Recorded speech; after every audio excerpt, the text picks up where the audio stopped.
I don't know. All right. Good health care.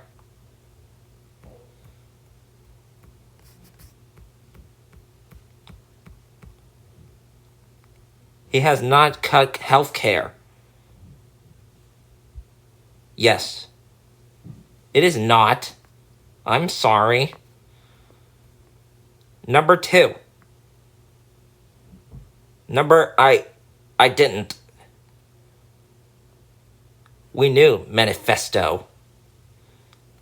Look, hey, I'm not going to listen to him. The fact of the matter is, I beat Bernie Sanders. I beat him a full hell of a lot. I'm here, standing facing you, old buddy. Well, I said, and he knows how to do it. All he knows how to do is, look, here's the deal. I got very lucky. I'm going to get very lucky tonight as well. And tonight, I'm going to make sure, because here's the deal. Here's the deal. The fact is that everything he's saying so far is simply a lie. I'm not here to call out his lies. Everybody knows he's a liar. I just want to make sure that I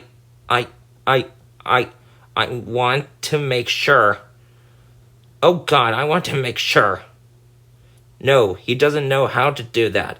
He has, you pick the wrong guy, the wrong night, at the wrong time. Here's the deal. The whole idea. There is no manifesto. Number 1. Number 2. How, folks?